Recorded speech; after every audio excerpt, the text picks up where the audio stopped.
It's time for Michigan's newest sports talk show, Mitten Madness. And here he goes. Defense win championship. Michigan sports talk from here in Battle Creek. The latest stories, the biggest games, all across the Mitten State. That's not something to play with. Streaming live and on demand on the 95.3 WBCK app. Here are your hosts, Jacob Harrison and Da'Jzon Hughes. Hello there, good morning. It is Mitten Madness on 95.3 WBCK. Jacob Harrison and Da'Jzon Hughes set to talk Michigan sports for the next hour. We've got a lot to get into. Some college ball makes its way into the conversation for the first time this season, but a huge game from Thursday night is where we will get started with the Detroit Lions picking up another divisional win, the fourth of the season, and this one over the Green Bay Packers on a last-second Bates field goal, and we'll get into that in just a minute. But DJ, how's it going, man? Well, I am amazing. Let me say that again. I am amazing. I'm feeling absolutely amazed. I get it.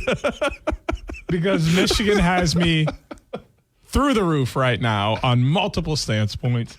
I'm going to a wedding this weekend, so I'm really excited about that. Out in Long Island, and I mean lacrosse is back. This is my favorite part of the year with all the sports that are rolling. I went to the Red Wings game and got a sweet quarter zip. Like last weekend was great to me, and this upcoming weekend should be great as well. You wouldn't even know that the Packers just lost a heartbreaking game against the who? The who? We ain't talking about NFL right now. Right. Hey, you just ride that wave of beating Ohio State for the fourth straight year and making them sweat as they head into the playoffs. Like that's all you had to do. That's all you had to do. We'll talk about the game here in just a little bit. We're going to get started with the Lions because that, to us, that just happened as we're recording on Friday morning. And you're listening on Saturday, gearing up for a big conference championship day in college football. The Detroit Lions, man, there were times in this game where I thought that they were definitely going to lose. And prime example was the only fourth down that they did not convert. That was on like their own 30-yard line. Packers don't take advantage of that situation. But again, like the Packers were able to run the ball extremely well. Josh Jacobs, 18 carries, 66 yards, 3 touchdowns. And the Lions are decimated defensively. 13 players just from the defense alone are on injured reserve, and no other franchise has more than 7 across the board. Like it's kind of absurd that this is what's happening to the Lions. And then, Aleem McNeil goes out during this game. Brian Branch was out for a little bit during this game. But then guys step up, guys that you've literally never heard of before start coming out of the woodworks and having huge games. Jack Campbell is stepping up. You've got guys like Trevor Nowaski and Quan Alexander, who just came in off the street. Jamal Adams, who just came in off the street. Pat O'Connor was getting shout outs left and right from Kirk Herbstreit. Like, impressive showing from the Lions to get to 12-1 for the first time in franchise history and to extend the longest winning streak in franchise history up to 11 against the Packers in their own house. They're one step closer, DJ, to locking in the first seed in the NFC picture and securing home field advantage. Yeah, I just want to say that I want to be happy as a Packers fan that we were in this game and a few mistakes. This is a win for us as a Packers fan. We played phenomenal football last night, and it makes me feel like we are actually progressing toward being that team that we want to be as an organization. And there's a chance that this Packers team will do very well in the playoffs, and we could see the Lions again come NFC Championship game at Ford Field, like possibly, last year that was the case. That may actually be reality this year. My pockets will definitely be crying about it, but it would be, amazing to see that. And in that same retrogard, the Lions are the best team in the NFL at this moment. Without a doubt. If you're able to not have half your defense available and you still go out and win a game by 3 against a good offense, this isn't an offense that can't score. This is an offense that put up 31 points last night and has put up 31 points multiple times this year. And you went out, like you said, with guys right off the street, injured guys, second and third string guys, basically, because none of your starters are out there. The one true edge rushing starter that you had yesterday got hurt during the game. Yeah. And you still won this game. Left a couple of times, didn't he? I was thinking of Aleem McNeil, who didn't come back after he left that game. No. Well, he left, came back, and then left again. And then didn't come back. Yeah. So it's a scenario where you literally are dropping like flies, yet you're still being uberly successful.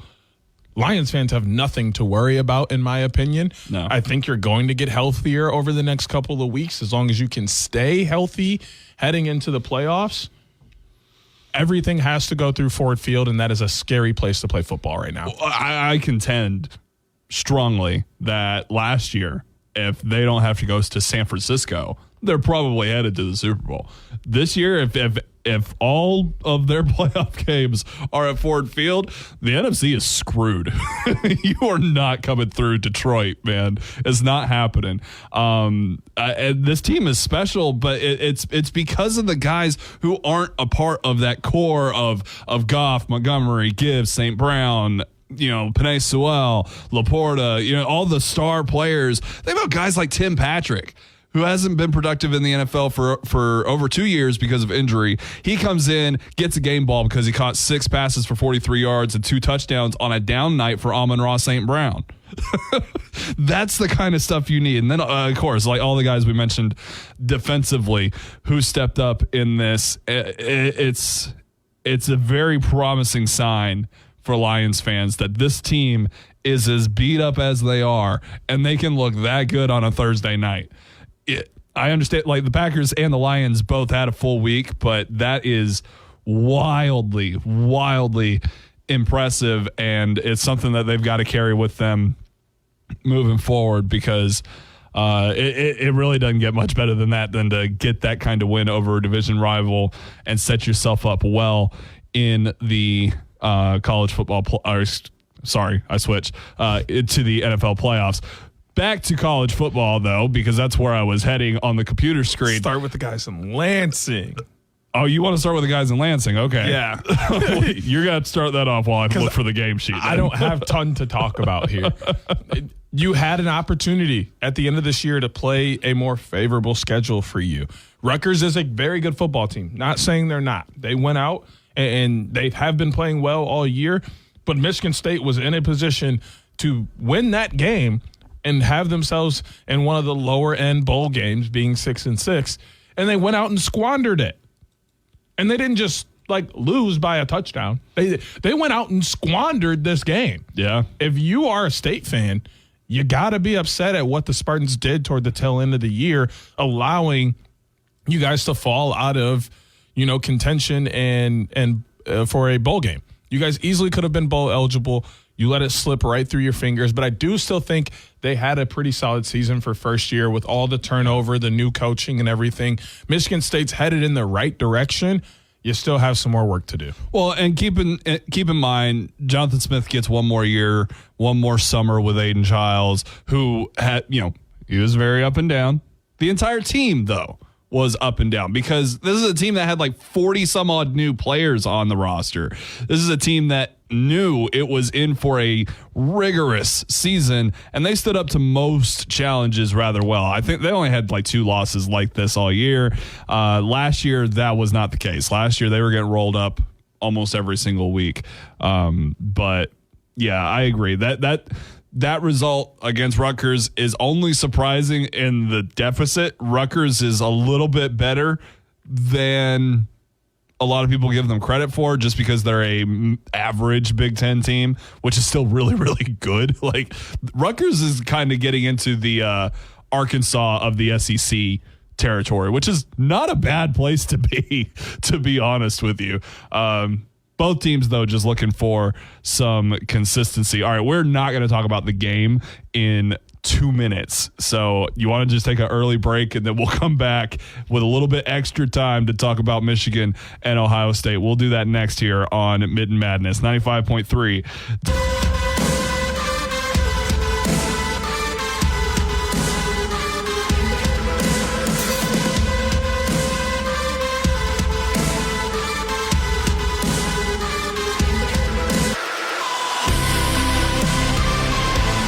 Here on Mitten Madness 95.3 WBCK, Jacob Harrison and Da'Jzon Hughes. The game, Michigan 13, Ohio State 10. This was a matter of who packed the lunch pail, who tightened their chin strap, who put on the jock strap the tightest and went out there and played the toughest football. And for 60 minutes, it was the Michigan Wolverines. There were some times there where Ohio State was able to figure things out and make some plays, but they could not be consistent in any way, and they just kind of were out-physicaled, is a popular term in college football these days. Michigan went out there and just turned around. Davis Warren threw the ball 16 times, completed 9 passes for 62 yards, threw 2 pretty bad interceptions. But yet the game plan was just I formation, turn around, and give it to Mullings over and over and over and over again. And it worked. It worked because Michigan was simply tougher, DJ. Partially. The real answer to why they won the 4th straight, the other 3, simply that. They're a tougher team. They won the 4th straight this year because of ego and the phrase, don't fix what ain't broke. Ego because Ryan Day cannot get over what Jim Harbaugh said about him not being a tough coach and his team not being tough. That is a Ryan Day thing that he can't get over. And it is really costing them big time. But it shows up every year. And it shows up every year. This year it showed up because he went away from what works. Yeah. He stopped doing something that wasn't broken. You have stretched every team out by going into the spread offense, pro-style offense, and throwing the ball around all day, forcing them into single coverage situations where your best receivers get to take advantage of that. Michigan was without their number 1 defensive back and the best defensive back in the country, and you barely threw the ball. You tried to 33 run passes. They barely completed passes. 19 of 33. Listen. You look at the rest of their games. Will Howard's throwing more than 33 passes. Yeah. He's throwing almost 50. He was throwing almost 50 passes. He's throwing a lot more consistently too. I mean, you got to give the guy easy passes too. Everybody knows how the passing game goes. Your first 5-6 passes, slant, hitch, little bubble screen, a drag route. You do the easy stuff across the middle, get them in a rhythm, get the offense going, get the passing game where you would like it to be, and then you start to unload. His first pass was like 15 yards down the field. Mm-hmm. And I'm like, okay. I wasn't complaining about it. I was happy as a Michigan fan, but make a statement. It didn't make any sense that they were not running that spread pro-style offense that they ran the entire year that worked for them. That got you here at 11-1. Well, I think that got you here at 11-1, and you just totally went away from that. I wonder if Ryan Day doesn't think his team was tougher than it had been in years past because the running game that they do have. Well, they've made their bread and butter by just looking for number 4. Say Jeremiah Smith is out there somewhere. I say it's a good mix. But Judkins and Trayshawn, those are 2 of the 3 best running backs in the country. And it's a lot harder to defend those running backs when you have to worry about defending the pass at all times. They allowed Michigan to not have to worry about defending the pass because they were trying to run it down their throats. You didn't come with that same philosophy you did the rest of the season, which was we're going to run this pro-style offense. The first couple drives, we're going to force you to respect our passing game and spread you out in your defensive backfield. And then we're going to start running the ball through your zones and everything because we have the space to do it, and you have to react to that. They came out and played Michigan and said, 22 up the gut, about 40 times. That's not good. Nobody's beating Michigan at Michigan's own game. Yeah. You got to do something different. And what has always separated Ohio State and kept them better than Michigan was the passing game. They took advantage of having a quality passing game and then would mix their run into that, which made it difficult to defend both the pass and the run. Same thing last year with Michigan. Having J.J. McCarthy there, who could throw a consistent pass down the field, forced teams to watch Colston Loveland and Roman Wilson and Morris and all these other guys. So then when they handed off to Blake, Blake already had 5 yards to use before he got touched, and now he's off and running. Same philosophy this year for Judkins and Henderson and what they have in the Ohio State backfield. They just didn't do that against Michigan, and it led to a loss. I think really and truly, if you're a Michigan fan, you look at this game and you say, well, yeah, this season was a wash, but look at the past week that this team has had. They flip the number one player in the country, Bryce Underwood, to come play quarterback for them next year and beyond. They beat Ohio State. Ohio State's going to the college football playoff, but they're not going to the Big Ten championship. They are not going to get a first round bye. They are going to have to go about this thing the hard way. And by the way, if they're one and done in the playoffs, Ryan Day might just be out of there. And I'm convinced if Ohio State is one and done in the playoffs, Ryan Day's fired.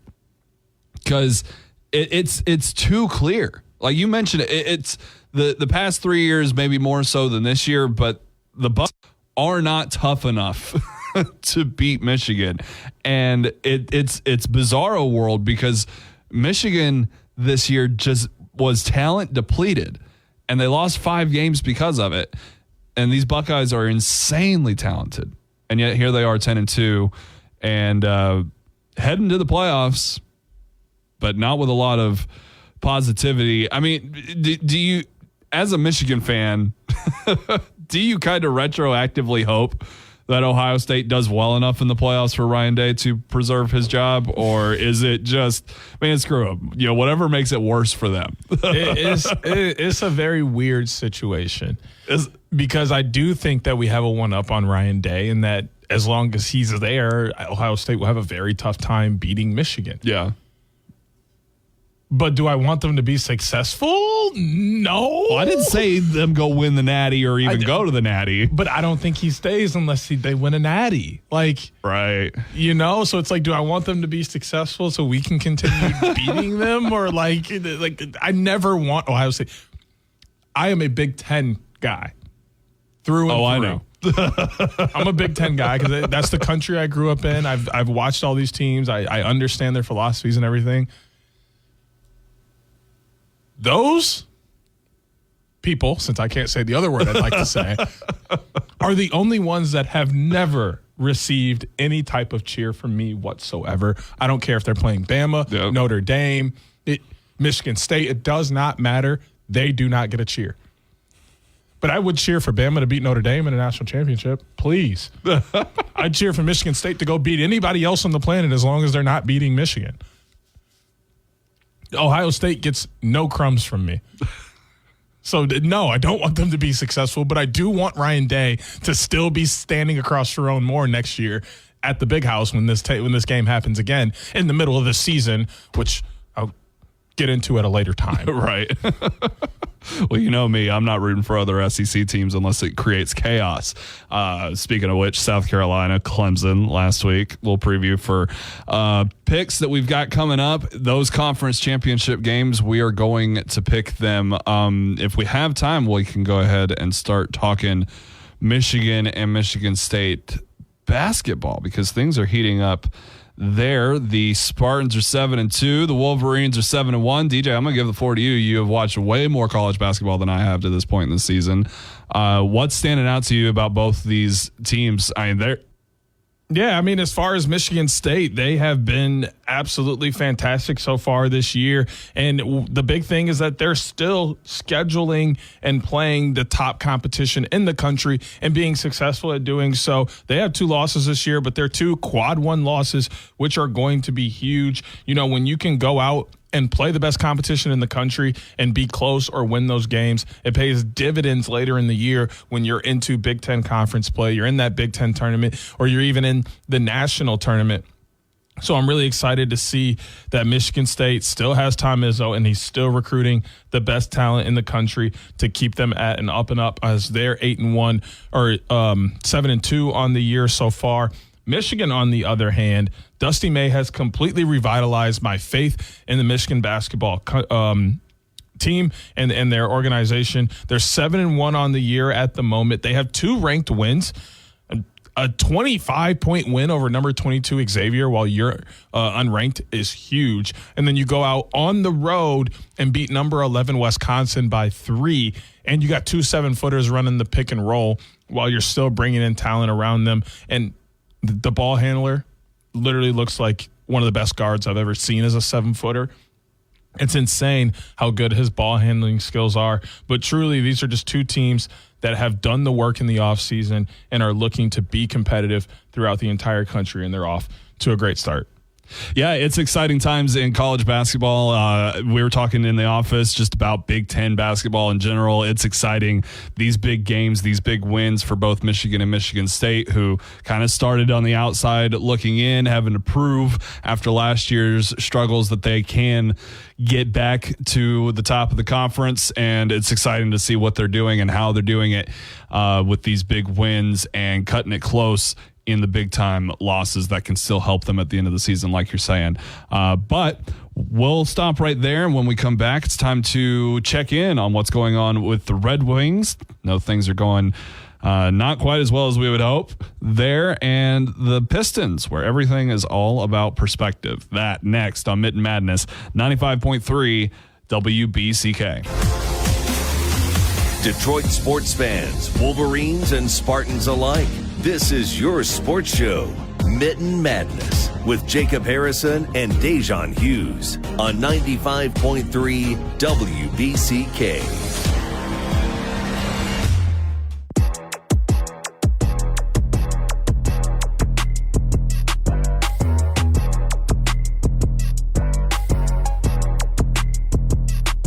We're back here on Mitten Madness, 95.3 WBCK. Jacob Harrison and Da'Jzon Hughes. Let's check in on what's going on with the Detroit Pistons and Red Wings. We'll start with the Pistons, who are on a 3-game losing streak. They now stand at 9-15 on the season. Later tonight, they will travel out to New York to the Garden, take on the Knicks. That one's not going to be particularly easy, but DJ, just the kind of the vibe of this team, like I said, heading into the break, it's all about perspective. Just a 10-point loss to Boston, some uglier losses mixed in with Milwaukee and Philly. Those ones got a little bit out of hand, but hey, I mean, a big road win, 24 points over Indiana. There's some spurts here where they're putting together things that fans can get excited about, and that's what this season's all about. Yeah, I mean, I think the Pistons are in a far better position than they were at this time last year. I think they're in a far better position than a lot of people thought they would be. I think they're in a far better position than they thought they would be. If you told them 24 games into the year that they would only be 5 games away from the amount of game, or 5 wins away from the amount of wins they had last year, I think they'd tell you that you're crazy. Be like, hold on, we won 29 out of our first 24 games, or we've won 9 out of our first 24 games. Nah, cap, no way. But you look at the record, they're 9-15. That's exactly what they have done. They've come out and they've played pretty solid at the beginning of the year. When you look at their scores, I think they have a couple bad losses. The Bucks loss the other night was a little tough. I mean, 21 is rough. You drop 24 to the Pacers. You beat the Wizards by 20. That's huge. We're going to have a real problem there. And then the only other blowout loss they had was a 30-point loss to the Knicks. Every other game besides that has been within 12 single digits and at most 12 points, which 12 points is only 4 possessions. That's not a blowout. Yeah. 6 possessions at most, depending on how things play out. But that's not a blowout. They're competing with every team that they have played with so far, including teams that were in the NBA Finals last year, teams that were playoff teams that made it to the Eastern Conference or the Western Conference Finals. They are playing good competition and being successful while doing it. They're still just young and figuring out exactly how this new group meshes together when you bring in guys like Tobias Harris, who have been in the league for a little bit. You got new rookies in. Fontecchio is back and playing as well. So there's a lot of moving pieces early in this season, but to already have 9 wins under the belt, you are almost positive to surpass your win total from last year, and they're right along pace to at least double, like we have talked about for the majority of this year. On the other side of that coin, there at Little Caesars Arena is the Detroit Red Wings. 4-game losing streak. They're down to 10-12 now, sitting near the bottom of the Atlantic Division, which again is still a very tight-knit division. A lot of these teams are just 2 or 3 games away from 500. That said, teams like Tampa Bay, Florida, and Toronto are starting to break away, and a loss to a team like Boston does not help. Overtime loss mixed in there as well in this 4-game losing streak. Tonight, they take on the Avalanche. They host. Huge game, huge rivalry game, and we'll make the pick on that game in the next segment. But DJ, this is not every time we're like, okay, maybe here's the avenue to get back to where we thought you'd be. Get there. They're not doing it. And now a 4-game losing streak. It's tough right now for these Red Wings to get some traction. Yeah, I mean it's more than just it's not as deep as it looks. Truly, after being at the game on Sunday, this team can score. Yeah. Scoring is not an issue for this team. The defense isn't even really an issue for this team. Goaltending, absolutely fantastic. Yeah. Some of the best so goaltending. What's the issue, DJ? Because those are the 3 phases of hockey. Yes. The real issue for this team is neutral zone and defensive zone turnovers. Yep. You're creating easy opportunities for other teams or creating scoring opportunities. Like, I was there at the game against the Canucks, and literally they turned it over 12 times in the defensive zone in the whole game. And that's not counting the neutral zone turnovers. Yeah. Just 12 in your own zone. That's 12 good shots. Even if that person picks up the puck right away and shoots it, that is 12 good shots in your zone. And then you're giving up more in the neutral zone, which is where you're meant to take care of the puck the most. That is what's costing this team, is they're not able to take care of the puck in their own zone, in the neutral zone, which is creating very easy opportunities for the opposition. I mean, that largely just comes down to mentality and cohesion, right? I mean, this is a relatively veteran squad.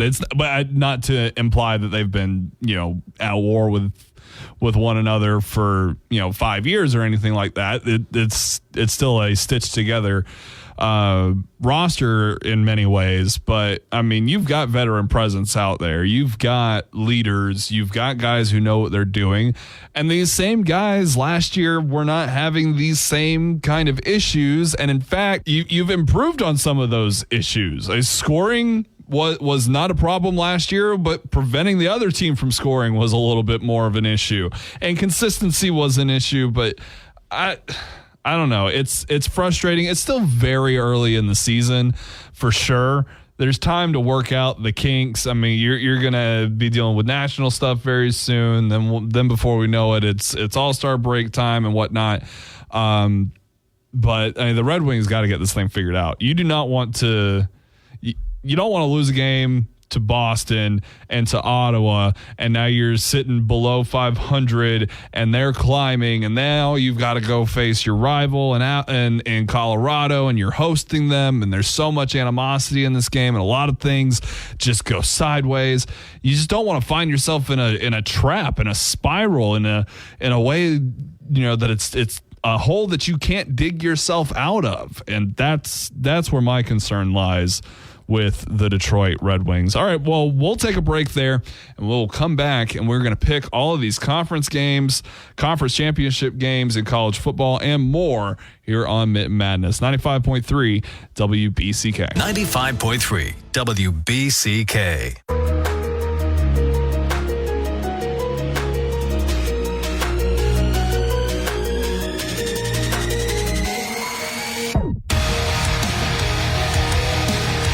Here on Mitten Madness 95.3 WBCK. Jake Harrison and Da'Jzon Hughes. It's time to make our picks. It's a fun weekend for it. Conference championships across college football. Unfortunately, we don't know what happened with Boise State and UNLV. We surely enjoyed the game, though. I promise you that. But we'll pick all four of those games, and then I'll kind of give you a hint as to what we want to see in the college football playoff. Next week, we'll probably debate a little bit about the outcome of who's in and who's out in the college football playoff, and gear up for Army Navy, by the way. That's going to be a lot of fun. All right, DJ, update us on the standings, man. After last week, you had a 4-2 week. I had a 3-3 week. Anybody who's paying attention knows that knocks us up, as you were just one game behind. 49-37 is the record for both of us heading into the week. And that was a fun week last week. Those upsets came in clutch. We both just missed one more upset. If either of us would have picked Syracuse, either we're tied or I have a 2-game lead, and it'd be a lot of fun.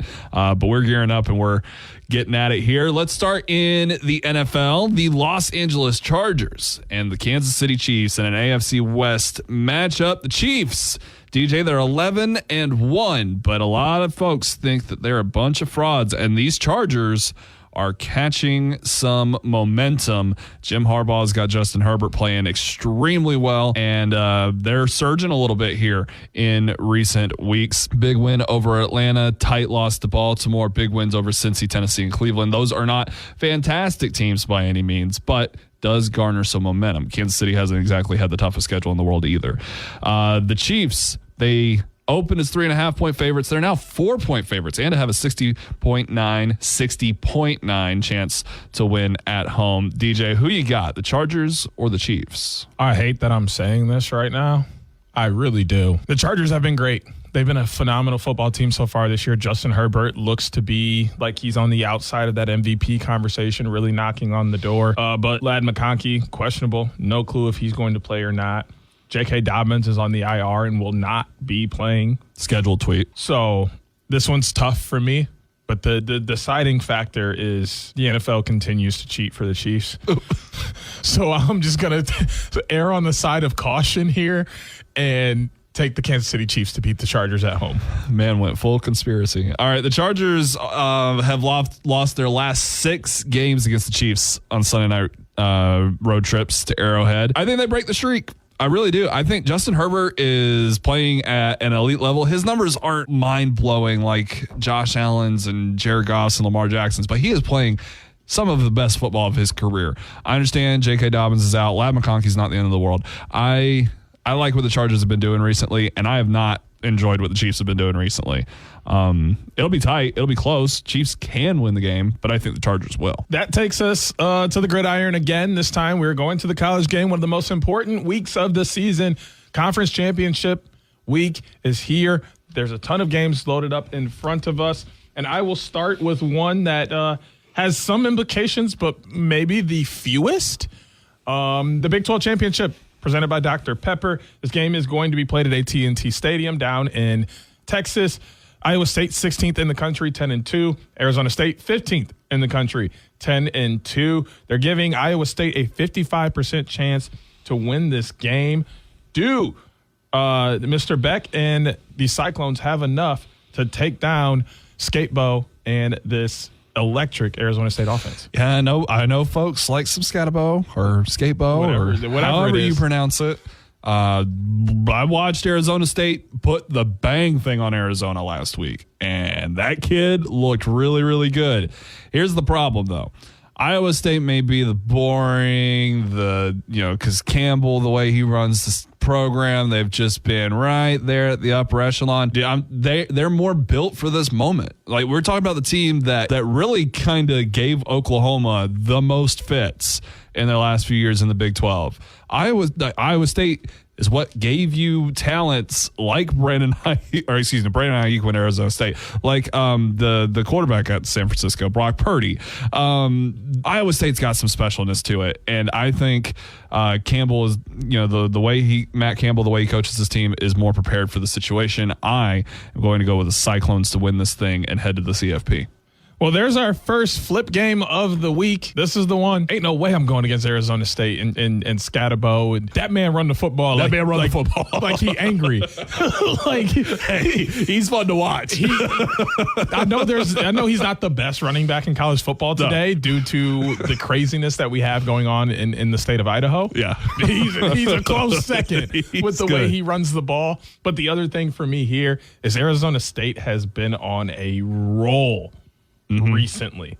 They haven't lost a game since October 19th. And before that, they hadn't lost a game since September 21st. They lost to Texas Tech by 8, which I think is kind of a bad loss. And then you lost to Cincinnati by 10. Another rough loss, but everybody in the Big 12 beat up on everybody. Everybody's got a loss. And when you look at the last 5 games, you blow out Oklahoma State by 21.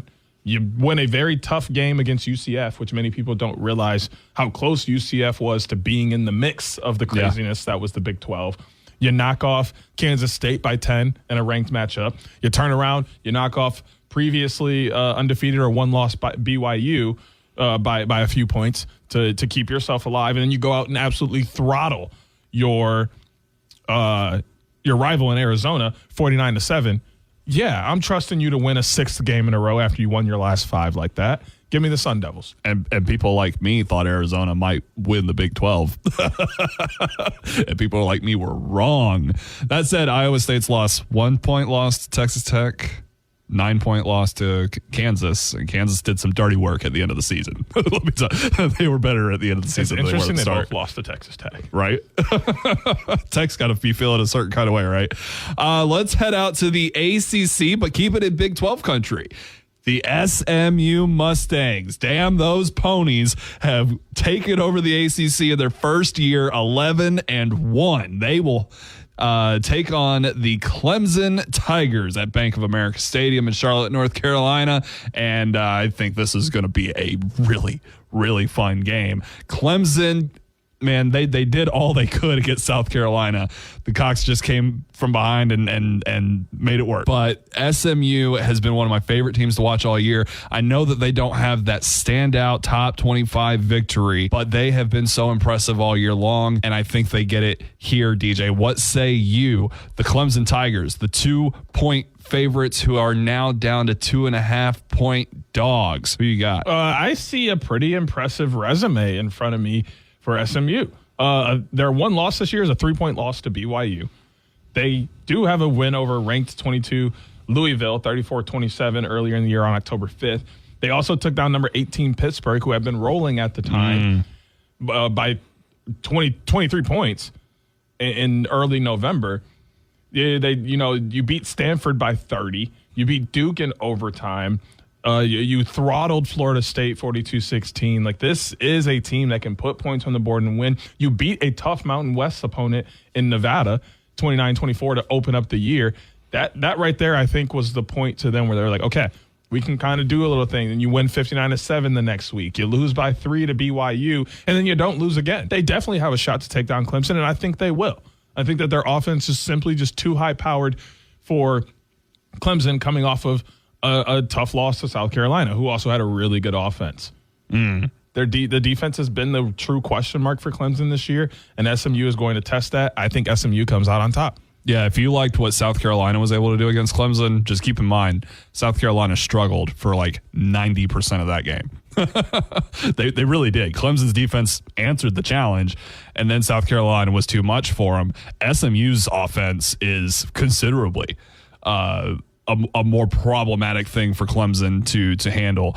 I will preface that I want SMU to win this thing because I want there to be zero doubt and zero argument around the whole Alabama getting in over them sort of thing. I do not want Alabama in over SMU if SMU loses this. So just leave zero doubt, SMU. Go out and win this damn thing, please. All of Tuscaloosa and the state of Alabama is begging you. Go win this game. We don't want to do it to you. Well, that takes us to a game where I don't know who's cheering for who. The Big Ten championship game going down at Lucas Oil Stadium, as always, in Indianapolis, is welcoming a long-standing team that seems to never really get here and the number 3 Penn State Nittany Lions at 11-1, and a brand new conference team in the 12-0 number 1 Oregon Ducks. This matchup predictor is about to blow your mind. 53.6% chance for Penn State to win this game. Does Drew Aller, James Franklin, and Nick Singleton have enough in their navy and white to take down the flashiest dressing team in all of college football in Dylan Gabriel? Hell no. Bro, you know who was more pissed off than the folks in Columbus, Ohio, that Ohio State lost that game? The folks out in Happy Valley, Pennsylvania. They didn't want to go to Indy. They wanted a bye week.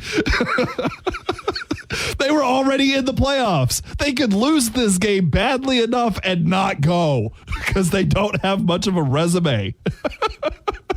They don't want to be in this game, and they don't have the firepower to beat Oregon. I'm sorry. Oregon's going to put the bang thing on them. I'm not sure Penn State even goes to the tournament because of this game. They didn't want to be here. They didn't expect to be here, and they're not ready for it.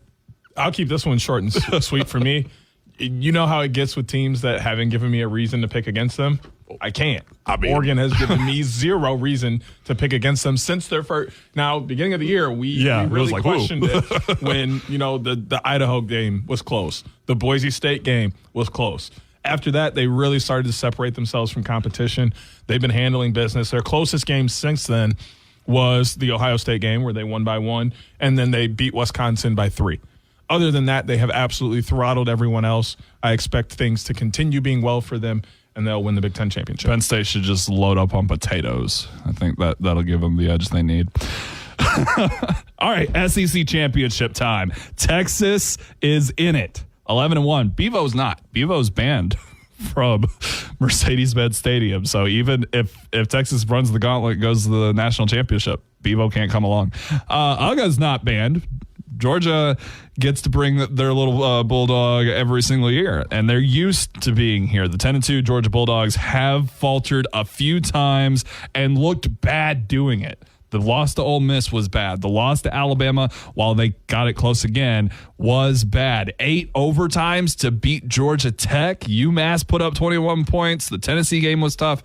Georgia's in a weird spot, but there are some aspects to Carson Beck's game that have looked considerably better. But the Longhorns are 11-1. They are on a considerable roll, and they have handled everybody that they have faced in recent weeks. DJ, who do you got in the SEC championship? This opened as a straight, even matchup, toss-up, and the Longhorns moved out to a 2.5-point favorite. Georgia, this one's pretty simple for me. You can't go out and beat someone 30-15 and double them up on the scoreboard earlier in the year and expect me to have a lot of confidence in that losing team to come out and win. Do I think this game will be closer than that one? Yes. Do I think Texas will show up? Yes. But I also think Texas still gets in with a loss. Oh, yeah. I don't know that Georgia does. And that's going to be in Georgia's mind. Georgia's going to come out and play this game hard, and they know that they have to win to guarantee their spot. That extra motivation, I believe, pushes them over the top. But I think that's the same motivation that has Texas competing at a higher level in this game and having the motivation of possibly pushing out Georgia so that there's not 3 SEC teams that they have to battle with. It's just 1, or I guess 2, because if Georgia wins, Texas is in, Georgia's in, and probably Bama too. Yeah. So now there's 3 SEC teams. If you can beat one of them and possibly push them out, you're going to try that. So Texas is going to be ready to play, but I think Georgia comes out on top. I agree with a lot of what you just said there. I mean, Georgia, they won this game on the road early in the season. Now they're playing in their backyard in Atlanta. That's a home game for Georgia. And like I said, Georgia's been here before. Texas hasn't been to a conference championship in a while, dog. Last year notwithstanding, but one that actually is insanely difficult. Georgia, this is what Georgia lives for. And the fact that if they lose, they might not be in and Alabama would be in instead of them is weird. That's the scenario I can't see playing out. Georgia's going to win this game. Not convincingly. I think this will be the most fun game of the entire weekend, but Georgia's going to win. Glad we're on the same page there. Last game of the week, we are heading inside. Well, I guess some of these games have been inside too, but nonetheless, a lot of them have been. This one is definitely going down inside. Your Red Wings 5-6-2 in Little Caesars Arena. I saw one of those overtime losses.